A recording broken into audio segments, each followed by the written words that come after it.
Mayor Bowser, not exactly the person you think that would be praising President Trump or President Trump's plan on what ended up being the D.C. takeover, if you will, which of course has now resulted in some pretty staggering facts and figures. I think even those who maybe questioned the validity of the idea of going in and doing this now have to take a step back when you have had the better part of 10 days, 12 days, 15 days with no murder. I think they said a 87% drop in carjacking. I mean, these are staggering figures from one of the nation's most dangerous cities. And now you have Mayor Bowser, again, someone that I don't think you'd expect to. I mean, when I heard this, I actually read the article first, and I turned to Will here and I said, does she say this with like sarcasm, with laughs? And no, it's with what sounds to be complete sincerity. Let's just hear the quick bite one. We greatly appreciate the surge of officers that enhance what MPD has been able to do in this city. We greatly appreciate the surge of officers. That is not something you expect to hear. But then she goes on, further on in her statement, we'll play more of that when we get back, more of those facts and figures that have come out of what has changed in Washington, D.C. Now you're going to see whether the Trump administration is going to figure out, can they take this to other cities? And of course, it gets a little harder because Washington, D.C. is controlled by the federal government. That's right, Logan. And as you see mayors across the country and governors, I think of Chicago and in the state of Illinois, with both the governor and mayor there holding press conferences saying that Trump lives rent-free in the governor's mind, meanwhile was standing in front of Trump Tower in Chicago. You start to see the pushback from the party at large, and it's in stark contrast of how the tone and the words spoken by the mayor of D.C. And to be frank, I mean, the mayor of D.C. has a little bit of the luxury, Jordan, of not really having control over the city in the way that others do. But she doesn't have to say it like this. No, and she represents the real Washington, D.C. That's not the headquarters for the federal government and the headquarters for all the companies and downtown D.C. and law firms and lobbyists and businesses. Defense contractors that really make up what you see when you go to Washington, D.C., maybe on a tourist visit, or if you've worked in Washington, D.C., or you have family that does. There's that corridor, which is already pretty much under federal control because those are all federal buildings. They have their own police force, the executive branch, different forces, the Supreme Court police, the Capitol Hill police. You've got of course, Secret Service. You've got all these police.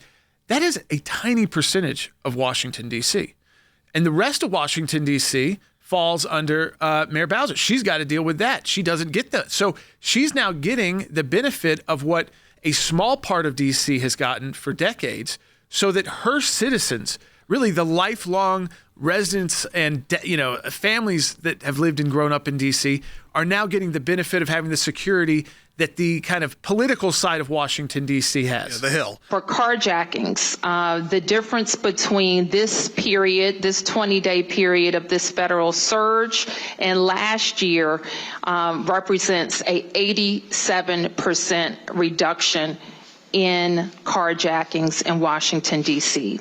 We know that when carjackings go down, when the use of gun goes down, when homicide or robbery go down, neighborhoods feel safer and are safer. So this surge has been important to us for that reason. All right, Jordan, this is the Democrat mayor of D.C., no fan of President Trump. Nope. We know this. Really touting the numbers, an 87% drop in carjackings, and then goes on to talk about how the neighborhoods are safer and really praising what is happening with this surge. Here's a headline within the last week from CNN. Trump's D.C. takeover produces moderate drop in crime and a huge spike in immigration arrests. Yeah, I guess they just didn't wait to hear from Washington, D.C.'s own government when you see what she said there. She's like, if you start out with the carjackings involve human beings and guns. So if you're down 87% in carjackings, almost 90%, that means less people who are getting injured or killed. So then you have less homicide, less gun crimes. That means there's less people on the street with weapons who want to use them for criminal reasons. And that makes neighborhoods safer. It makes people feel safer about getting out of their car and into their car in places like Washington, D.C., which is usually when this happens. It's usually and we're getting to that closer to that season when it gets dark early. And I will tell you, it doesn't really matter where you are in Washington. When it starts getting dark at 4:45, you can't see around these corners. It's not like New York always, so you don't always feel like there's 100 people around you. You can feel kind of isolated very quickly there if you get to kind of your street, your block. And so that kind of reduction, it was interesting because I was there on Tuesday, and I saw the protest against this. And these are the constituents that would be voting for Mayor Bowser. Again, they weren't waiting to see the actual results are. No one's being targeted because of their race or because of the color of their skin or because of their neighborhood. It's citywide, and it's the people who actually live in Washington their whole lives. It's not the people who are there for 3 years. It's good for them too, for the people who come and go with politics. But there are, 90% of Washingtonians live there, kids go to school there, and work there, and they stay.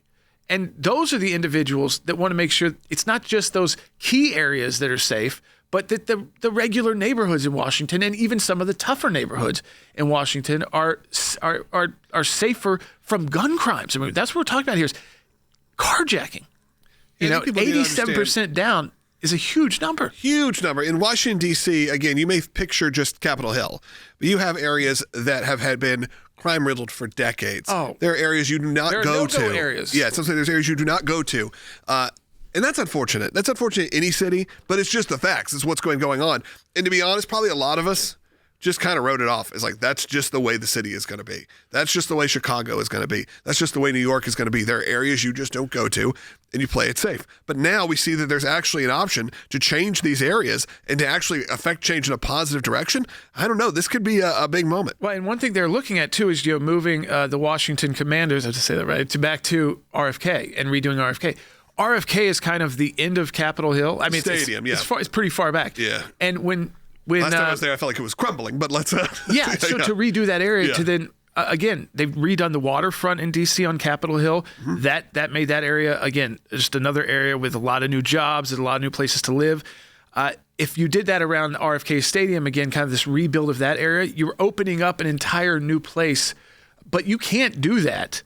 As we've seen in cities where sports teams are failing, it's not necessarily failing because it's not entertaining. It's failing because you're afraid to go to the game or afraid to leave the game, especially with your family. Yeah, which is primarily who's driving ticket sales. Right. We have seen that in a lot of areas. We've seen players from the Memphis Grizzlies and basketball players say, I would take less money not to play in Memphis. Yeah, to move it just to because here. I know I'd have a target on me because I'm a high earner. Yeah, exactly. And I think that you probably have the similar situation in know where I'm those parking, cities. You know where I'm leaving. And look, I mean, I love Memphis. I love Washington D.C. Yeah. I love these are what you could do. Are lights. Yeah, in Memphis, I feel like you really could do it because I don't feel like you're talking about near as much. Not nearly as complicated as these are with all these different police forces that you've got to. But it's where the line is where you want federal government to get involved. Even for us, I have to say that. I'm not talking about even like I think where do you draw a line for federal? I think it's good to kick it off. Well, and Jordan, get things back to a good point, and then let the local police keep it at that. See if they can keep it at that level. So it's kind of like a surge. She said that. Do something right now. You do a surge, and then it goes back to the local police. They now know they've learned some tactics. If you think you need it again, different times a year where crime goes up higher, bring them back. And again, you establish a positive relationship where this is no longer a partisan issue or a scary kind of like this is the beginning of martial law. It's not. I mean, it's really talking about how do we get our big cities, our major cities in the United States, back to a safe place for everyone, not just the wealthy people who live in the nice areas, but for everybody who lives and works in those cities. Because the people who live in the nice areas need people to do all the jobs that work in those companies, that clean the hotels. They want to be safe too when they leave work at night. Yeah. Well, and Jordan, you think about for how long we've heard the defund the police movements, the things of that nature, which have been a rallying cry for Democrats for years now. Yeah. You still see candidates running on that platform. You see what's something different. You see the mayor of D.C. acknowledging that a surge in resources works. You saw the mayor of Chicago on Morning Joe yesterday asked 3 times by Joe Scarborough, listen, if you have unlimited budget and you can do these intervention forces and things that you want to do, would also having 3,000 extra police officers help you get a handle on crime? And he refused to answer the question. But then this is a Politico headline from just 2 days ago. Trump is leaning in on crime. Democrats need a better response and fast. It does seem to some degree that the walls are kind of crumbling in on this false narrative that we've known is bad for years, that if you defund the police, it becomes a better, safer city because the police are the problem. Yeah. Now, what's interesting, and I haven't followed this part as closely, but, initially D.C. sued. So that would have been the mayor and the chief. That's why this is so shocking. So now that the mayor has come out and said this is great, I don't know if they've dropped the lawsuit. And if they haven't, they're making the points against it. Yeah, I mean, so the police commissioner, they've made clear, is still the police commissioner. She's still the head of police. It's not that, but it's interesting. Their initial knee-jerk reaction was Donald Trump is trying to send in the troops. Right. No, and then now it's after they got a little taste of it. This is wonderful.